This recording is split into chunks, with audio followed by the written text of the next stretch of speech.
Opa, cê tá bom? Vamos pensar nos trem muito doido, porque na provocação de hoje eu vou falar sobre miragem da mídia. A essência dessa provocação será a cortina de fumaça que o pessoal tá tentando emplacar sobre essa operação no Rio e será baseada na força-tarefa que o Lula movimentou aí para tentar tirar o peso da operação e para limpar a negligência do governo dele com a segurança e, obviamente, frear aí as bolhas de direita do país para que elas não fiquem muito animadas com essa luta contra o tráfico. A luta pelo imaginário que a mídia faz é, obviamente, tentando descredibilizar grupos e indivíduos que são contra a ideia majoritária que está no poder, fazendo com que, independentemente do resultado, a ideia majoritária sempre tem aí a melhor análise possível, a melhor crítica possível. Então, assim, nessa provocação eu vou traçar um cenário onde a mídia está quebrando a percepção da massa para reduzir conflitos com o controle da elite no pós-colapso socioeconômico de 2027, controlando aí a sua percepção de mundo. Antes de construir esse cenário, aquele velho trato de sempre, você se inscreve no canal, deixa o seu like, se possível faça um apoio para esse QR Code que está no canto superior da sua tela. É uma troca simples, você deixa pelo menos o seu like e eu te entrego aí uma provocação. Eu vou trazer essa cortina de fumaça pela perspectiva de narrativa. Entenda a narrativa enquanto trilha da razão principal das causas, dos efeitos e fatos em determinada situação na realidade. Desde que a prensa foi criada, a briga pela imaginação das massas pelo mundo se tornou aí o principal motor social da humanidade, de qualquer período histórico. As noções de certo e errado que a massa vai ter sobre determinado objeto ou ideia vai depender de como os resultados das execuções serão narradas para a população, normalmente dentro de uma fórmula simples, que é o fato mais a moral mais aí a conexão com a demanda coletiva. Então, se tu entender que a sociedade ela vai analisar se está certo ou errado a depender de como determinada situação foi entregue para ela, foi narrada, você mata praticamente aí toda a provocação, inclusive aí essa ideia de abstração do mal. A mídia quer diluir toda a imoralidade do traficante, alegando que os armamentos não são do Brasil, que tem alguém vendendo o que é deveras óbvio, né? Então, se não fabrica aqui, vende em algum outro lugar. Mas, obviamente, isso aí é um truque retórico. O mal maior não anula um mal menor. A mídia está com uma intenção clara de embaralhar a leitura da massa sobre o acontecimento. Se não venço a dialética, diluo toda a síntese para que eu perca menos. Quem vende armas não é pior ou melhor que o grupo paramilitar que se instalou na favela e usa as armas para oprimir favelados e trocar tiros com a polícia. São erros diferentes de grupos diferentes. Quem vende as armas fazem parte do crime organizado, mas não são traficantes, assim como o maluco do caça-níquel também faz parte do crime organizado, mas não é um vendedor de armas. É uma ideia muito simples, mas que a maioria não vai conseguir entender, que é essa ideia de falsa equivalência que a mídia vive projetando. E para mim é aí que a gente chega no principal ponto, que ao meu ver é o engano máximo que a mídia acaba projetando sobre a massa, que é a comparação da violência bruta dos tiroteios entre policiais e traficantes, que é uma coisa direta, você chega ali, você troca tiro, depois você vai embora, com a violência que os traficantes submetem aos favelados do local. O que os traficantes fazem é violência qualificada, tem um outro peso dentro de uma leitura social. Ao usarem a sua capacidade de cometer violência dentro de uma zona de anonimato, onde o Estado não consegue operar, não consegue vigiar, eles acabam aí condicionando os favelados a obedecerem a todos os seus caprichos, ou terão aí um cano PVC derretido na sua cara. Os tipos de violência e como eles são aplicados são pensados e elaborados sistematicamente, diferente de uma troca de tiro bruta. É algo qualificado, é algo pensado e, obviamente, bem mais imoral do que qualquer acontecimento dentro de uma troca de tiro. Porém, ele é projetado diferente para gerar uma pressão proteção social. A proteção de bandido faz parte da guerra pela imaginação da massa, pois se deixar a narrativa de anulação desses queridos, teríamos aí operações nas favelas praticamente todos os dias, teria um estímulo para que houvesse mais operações. Um sonho? Sim, porém se a população passar a enxergar a solução do crime sendo essas operações, acaba aí virando uma pauta política e o rebanho e capital eleitoral da esquerda dentro das favelas vai cair em muito pouco tempo. Estamos vendo uma guerra de guerrilhas ideológicas, os dois lados sempre colocando sua perspectiva da história para condicionar quem os assistem. A primeira coisa que morre na guerra é a verdade. Não é muito diferente no nosso momento político. A vontade de poder acaba matando qualquer perspectiva real de qualquer acontecimento. Então entenda que não há dentro de qualquer canal ideológico a vontade de te trazer a realidade. Eles querem apenas te transmitir algum tipo de mensagem, normalmente moral. E quando se analisa pelo lado da esquerda, ao meu ver, é sobre uma blindagem de força armada. Esses grupos paramilitares têm funções um pouco sombrias dentro do cenário do polo da esquerda. Alguns acham que possa ser até um pouco de viagem minha, mas acredito que esses bandos paramilitares, invasores de terra e torcidas organizadas têm um papel de guerrilha armada em uma possível crise socioeconômica de 2027. Os únicos que têm permissão moral de acumular armas sem nenhum alardes são, obviamente, esses grupos. E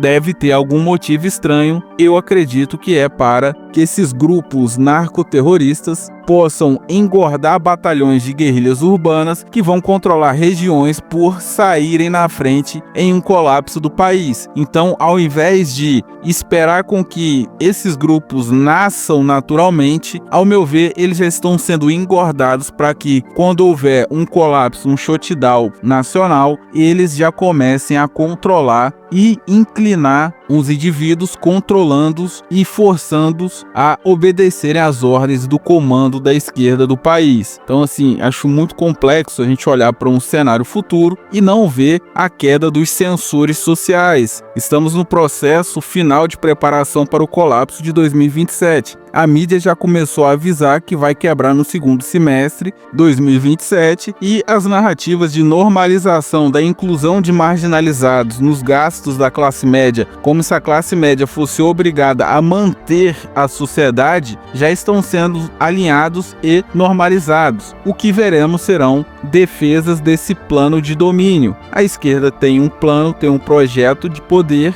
A direita está meio perdida e acredito fielmente que eles vão embalar esse projeto aí. Então, assim, grupos que detêm alguma relevância na sociedade e que alertam sobre os excessos imorais de determinados grupos serão calados e taxados de preconceituosos e antidemocráticos. É algo meio óbvio, mas a camuflagem do domínio institucional que a esquerda pretende para o país e que estão planejando junto com esses grupos, acredito que não é tão intuitivo assim. E, obviamente, todo esse cenário baseado nesse fenômeno de violência permitida. Os indivíduos se acostumaram com a ideia de grupos ideológicos que fazem parte do seu polo ideológico predileto, que eles possam receber a permissão para cometer violências com outros grupos e ainda se esconderem em narrativas de retribuição histórica e social, sem gerar aí nenhum tipo de contestação da moral dos atos executados por esses grupos. O ressarcimento nasce da ideia de retribuição de violência. Em uma sociedade reprimida, qualquer válvula de escape de estresse vai gerar adesão de determinados arquétipos sociais que vão tentar quebrar os espaços individuais e controlar outros indivíduos, fazendo com que todos os tipos de violência, seja bruta ou qualificada, seja aceita sem alguma crítica ou reprovação,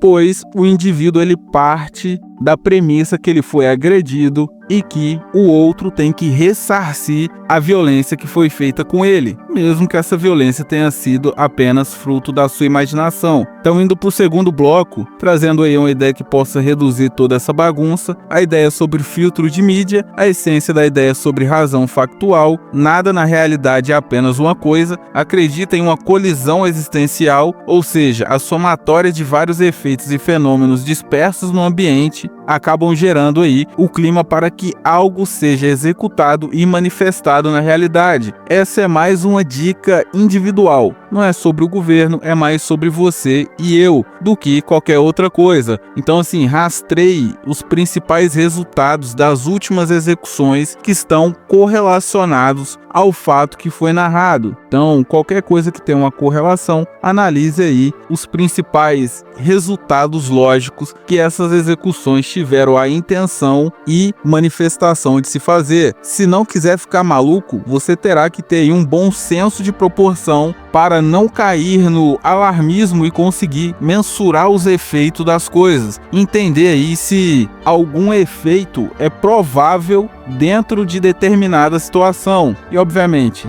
isso aí é a ferramenta mais básica para não ficar maluco com esse bombardeio que a mídia faz, sem nenhum interesse em fazer uma crítica real ao invés da crítica moral. Então, assim, rastreie o princípio moral que a narrativa tem. Só existe certo e errado dentro de uma perspectiva moral e ética. Entender qual a essência social que o princípio que gerou essa moral defende, que gerou essa crítica, acaba abordando, vai te ajudar a entender as intenções por trás do discurso do agente político. O objetivo de qualquer crítica deveria ser a eficácia dos efeitos lógicos propostos na execução. O que temos nas análises são críticas que partem do não alinhamento com o meu ideal de mundo. Não é sobre ser mais ou menos eficiente nas tentativas de resolução, muito menos se resolvem ou não. São só caprichos e ego ideológico, muito longe aí da análise dos fatos. Não existe mais um debate sobre a realidade dos fatos em si. O que temos é uma tentativa de criminalizar o seu adversário, não sobrando na mídia e canais de notícias hoje algum empenho em passar os fatos reais e deixar o indivíduo calcular o que ele acha ou não de determinado acontecimento. Então, assim, saiba separar o que é fato do que é uma projeção adjetiva dos fatos. Dentro de uma notícia sempre vai ter um certo norte do que realmente aconteceu, de quais objetos estão dentro daquela notícia, cabendo a você entender todas as probabilidades dentro de determinada situação. Assim, fica mais tranquilo de se projetar se foi algo bom ou se foi algo ruim e se aquelas críticas são realmente baseadas em alguma coisa real ou só uma projeção maluca ideológica, porque, obviamente, a função da mídia é de construção histórica. A mídia tem como principal função projetar e criar referências conceituais na cabeça dos indivíduos do ambiente. Os propósitos por trás de todas essas projeções, obviamente, vindo das elites do país, cabendo a todos apenas saber e tentar filtrar ao máximo o fato das projeções de quem está noticiando os fatos. E fica aquela pergunta, aquela provocação: qual o teu potencial de noção situacional? A maioria das notícias são sobre situações que irão levar alguma estrutura ou grupo ao colapso. Tu consegue rastrear o passado, pelo menos os últimos estágios desses possíveis colapsos, para tu tentar entender como que aquilo está acontecendo, como que aconteceu, porque todos esses colapsos estão dentro de um recorte temporal, dentro do momento do cenário. O agente político que tu confia ou gosta tem noção dos movimentos que estão sendo feitos nessas guerrilhas digitais e midiáticas, como que essas situações de pré-colapso estão sendo noticiadas. Ele tem pelo menos uma noção de como rastrear isso? Se não, fique ligeiro. Então é aquilo, moral da história: a mídia, independente se Lula acertou ou não em negar ajuda de enviar aí a tecnologia necessária para melhorar o desempenho da operação no Rio, não está se preocupando se está certo ou errado.